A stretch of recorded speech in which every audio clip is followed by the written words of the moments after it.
Bonjour à tous, j'espère que vous allez bien. C'est le général Alligator, créateur de la mentalité Alligator depuis les États-Unis. Alors cette mentalité qui est une façon de voir les choses, une façon de toujours s'adapter malgré les difficultés. La mentalité Alligator, c'est le fait de ne jamais baisser les bras, peu importe les difficultés. C'est le fait de dire, je ne vais pas accuser qui que ce soit. Si les choses ne se sont pas bien passées, c'est d'abord ma faute et j'en assumerai les conséquences. Les alligators sont des gens responsables, des gens qui assument, des gens qui ne cherchent pas à jeter l'anathème sur quelqu'un d'autre. Des gens qui peuvent pleurer aujourd'hui, essuyer les larmes et continuer à se battre, malgré, disons, même si entre leurs orteils, il y a une aiguille coincée, nous allons continuer à marcher. C'est cela un alligator. Les choses ne vont pas bien, mais tu ne te plains pas. Tu continues à bosser et à t'adapter. Alors, il y a un abonné qui m'a demandé ce que je pensais du mariage arrangé. Vous êtes en Afrique, vous êtes en Europe, vous êtes en Asie et votre objectif c'est de venir aux États-Unis et tout de suite, les personnes que vous contactez vous disent, de toute façon, il suffit que tu arrives seulement ici, nous gérons tout. Nous allons te coller quelqu'un et tout ira bien. En un an, tu auras tes papiers. Tu pourras retourner au pays tranquillement et revenir. Et toi également, tu as les étoiles dans les yeux.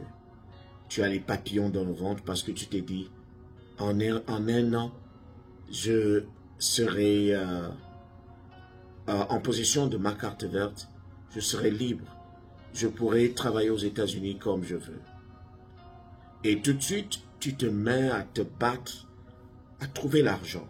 On t'a demandé 5 millions, 6 millions pour que tu arrives ici, parce qu'ils ont déjà préparé le chemin.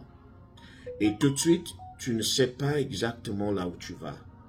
Mais la seule chose qui arrive à te maintenir en vie, c'est le fait qu'on t'ait dit, en un an, tu vas avoir tes papiers. Donc du coup, tu es prêt à tout. Une fois que tu arrives ici, aux États-Unis, les 2 premières semaines, tout se passe bien. Les personnes qui te parlaient à distance t'ont accueilli et sont allées te loger quelque part. Bon, et elles t'ont dit, ce n'est que le « en attendant ». Dors d'abord au salon. Ça va aller, on est en train de rafistoler les derniers trucs. Et tu te dis, bon, de toute façon, je ne peux pas compliquer l'affaire, je viens à peine d'arriver, il faudrait que je commence à ramper. C'est normal que je sois au sol. Tout se passe comme prévu depuis le départ. Et tout de suite, on te met en contact avec la personne qui est censée t'accompagner devant le maire. Sans pourtant approfondir tes recherches sur la personne, sans pourtant prendre le temps de mieux connaître la personne, surtout que la personne ne joue le rôle que d'accompagnateur. C'est-à-dire que la personne n'est pas là pour les sentiments. La personne n'est pas là pour tisser les liens. La personne n'est pas là pour trop parler. La personne te dit, de toute façon, je suis là, on reste professionnel. Et du coup, tu te dis, de toute façon, j'ai laissé ma petite au pays, j'ai laissé mon petit gars au pays, moi non plus, je ne suis pas là pour coller le cœur. On fait ça, wassa, et ça ne chauffe pas. Alors, la personne qui t'a fait venir, c'est-à-dire ton intermédiaire, l'intermédiaire entre la personne que tu es venu épouser et toi, cet intermédiaire te dit, voilà, te fait asseoir, il te dit, voilà comment on va procéder. Tu vas me remettre telle ou telle somme. Et je vais remettre cette somme à la personne qui va t'accompagner devant le maire. Toi, tu n'étais pas là quand les deux ont parlé. Quand ton intermédiaire a parlé avec la femme que tu dois épouser ou l'homme que tu dois épouser. Mais toi, tu lui fais confiance, tu prends ton argent, tu lui remets. Tu lui remets certainement une somme exorbitante. Mais lorsque l'intermédiaire arrive de l'autre côté C'est-à-dire, lorsque l'intermédiaire va parler à ta femme, l'intermédiaire lui donne une infime partie de la somme que tu lui as donnée. Et du coup, il y a déjà embrouille entre l'intermédiaire et la femme que tu as épousée. Parfois, ça se passe très mal. Alors, je voulais rappeler à quelqu'un ici que personne n'obtient les papiers juste après avoir organisé un mariage. Ce n'est pas au lendemain du mariage qu'on devient résident permanent. C'est tout un processus qui généralement dure au minimum 2 ans. Donc, la personne avec qui tu vas te coller, ce sera la personne avec qui tu seras un bon moment. Et c'est une personne avec qui tu es censé tisser les liens d'intimité, pour que le jour où vous irez à l'interview, que ça passe comme le roche, que vous ne soyez pas perdus. Parce que ceux qui seront en face de vous à l'interview sont allés à l'école pour poser des questions, pour, disons, piquer là où ça fait mal, là où tu ne t'y attends pas. C'est là où ils sortiront leurs questions.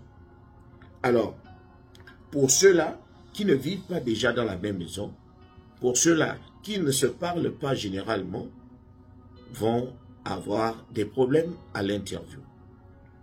Et c'est souvent encore pire lorsque la personne qu'on t'a collé décide de te lâcher en cours de route. La personne, par mécontentement, la personne n'a certainement pas été satisfaite par ton intermédiaire, celui qui était censé jouer le rôle. Celui qui était censé jouer le rôle de porte-parole a certainement fait un faux bond. Et du coup, ta femme ou ton mari qu'on t'a collé te lâche en cours de route. Il arrive également que le mari ou la femme qu'on t'a collé te lâche en cours de route par peur. Par exemple, elle s'est rendue compte qu'il y avait beaucoup de risques au cas où on découvrait la vérité. Parce qu'il faut qu'on vous le dise, ce n'est pas chose aisée de se marier et de rester marié. Le plus dur, ce n'est pas de se marier. Le plus difficile, c'est de rester marié et d'arriver à prouver que le mariage dans lequel on est rentré, c'était un mariage genuine, c'était un mariage basé sur l'amour. Alors, qu'est-ce que le général pense des mariages de placement? Moi, je vous dis, chacun d'entre vous est un grand garçon. Chacun d'entre vous est une grande fille. Je préfère que vous-même vous débrouilliez à trouver la personne que vous aimez. Parce qu'en aimant la personne, au moins, vous serez sincère, même dans les réponses, même dans le comportement. Vous n'aurez rien à forcer lorsque tout est venu naturellement. Surtout lorsque vous aimez la personne. Et c'est souvent mieux de trouver une personne aussi qui vous aime, pour qu'il n'y ait pas de quiproquo, pour qu'il n'y ait pas de chantage après. Lorsque vous tombez sur une personne qui ne vous aime pas, parfois, ça se passe très très mal. Alors, ma vidéo n'a pas l'objectif de décourager qui que ce soit. Vous êtes des grands garçons, vous êtes des grandes filles. Mais je ne suis même pas là pour prendre des décisions à la place de qui que ce soit. Mais je ne donne que mon simple point de vue. Alors, ce sera à vous de faire le choix que vous aurez décidé, mais en ce qui me concerne, vous connaissez ma position. Vous connaissez ma position. Donc, si vous voulez venir ici, il faut savoir ce que vous faites. Et il faut réellement savoir ce que vous faites.